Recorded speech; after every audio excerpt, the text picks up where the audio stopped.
A little girl's breath can't leave a splinter, and yet that's precisely what it feels like. Even though she's long dead, her breath has got under my skin and left something sharp embedded there. It nags like a splinter, calling for attention, but at the same time wanting to be ignored. Touching it is at once compulsive and painful.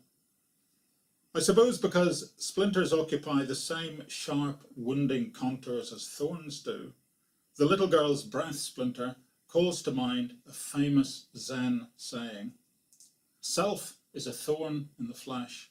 Zen is another thorn to dig it out with. When self is out, throw both thorns away." It may seem inappropriate to mention in the same breath a sordid historical vignette and a great spiritual tradition. But I think it's more than just the congruence of thorn and splinter that makes me couple girl and Zen together in this way. The invisible thorn she's breathed into my flesh suggests the need for Zen-like determination to root it out. Its intimate wounding feels as difficult to exorcise as the illusory sense of self that Buddhism decries. How did I come to feel the breath of this little girl? Breath taken in Paris almost a century before I was born. How did it reach out across the miles and years to touch me and leave this splinter prickling my memory and imagination? Her breath was stored in words, of course, those unlikely, near magical containers into which we load all manner of cargoes in order to transport them between mind and mind. Their voyages make light of time and distance. This is from Coincidences, Graces, Gifts, an essay about reading Seamus Heaney. When I was growing up in Northern Ireland, people were thought to come of age at 21. I'm not sure when or why this was revised downwards, so that today 18 is regarded as the point at which we step over the threshold of dependency on parents and become fully fledged adults, independent, sensible, accountable, mature. I don't know how well I cleared those hurdles.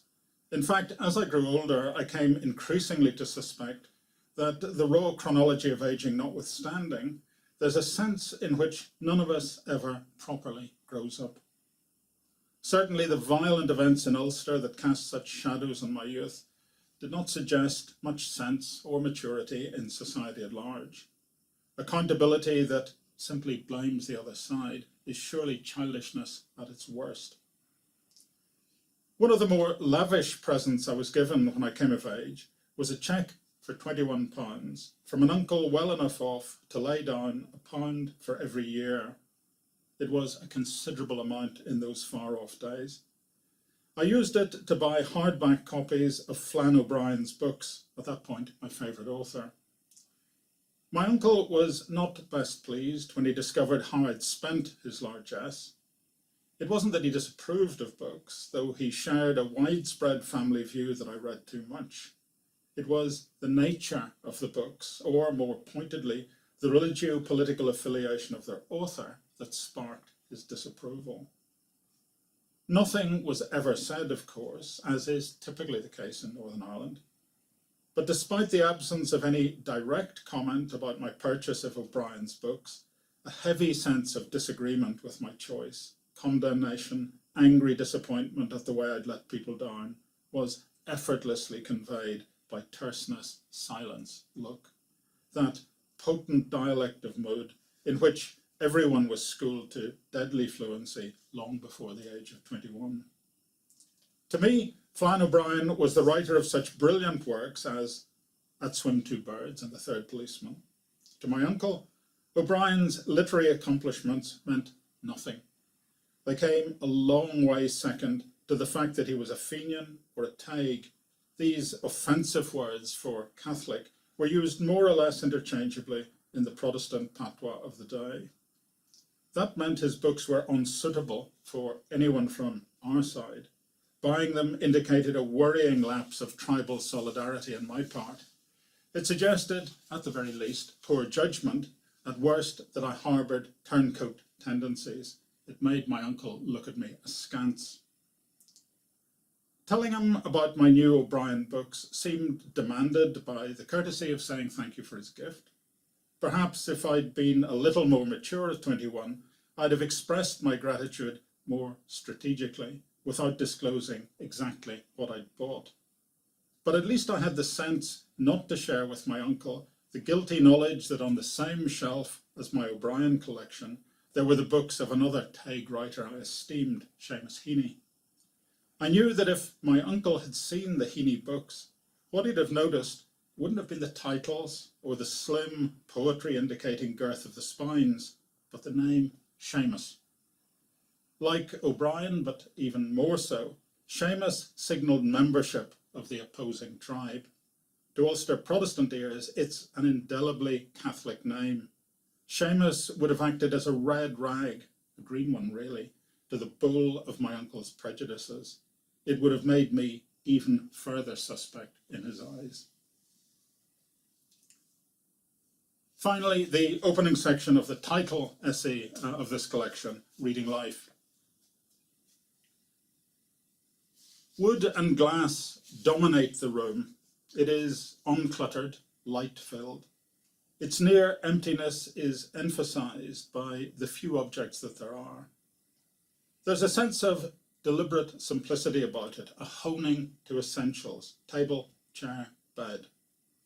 The absence of unnecessary frills and lack of any of that personal detritus with which so many rooms are littered might suggest it is unoccupied. But if you put your hand under the already straightened and creaseless duvet, you'd feel the vestigial warmth of a body's recent presence in the bed. Then, from the kitchen, comes the occasional sharp sound of cutlery chinking against china. A rich smell of coffee gathers strength, mixing with and soon overpowering the fainter aroma of pine, which is gently all-pervasive in this place.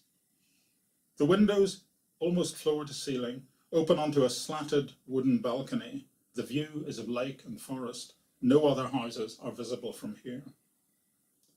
There are no ornaments.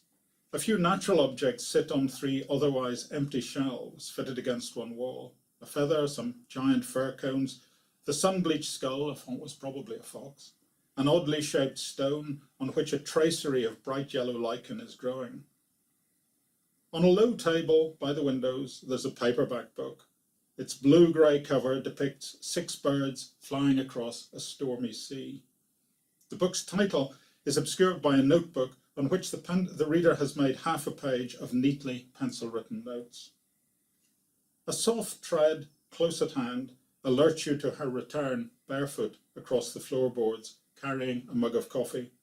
She sits, cross-legged, straight-backed, on a large floor cushion, puts the coffee on the table ready to hand beside her, lifts the book, finds her place, and starts to read again. The silence is broken only by occasional birdsong from outside and the soft whisper of pages being turned. The scene is still. The only noticeable movement comes from the steam rising from the coffee mug, the reader's gentle breathing, slight shifts of position as she turns a page, and the little rhythmic footfalls of her close focused gaze as her eyes tread the meandering word paths that the book unwinds before them.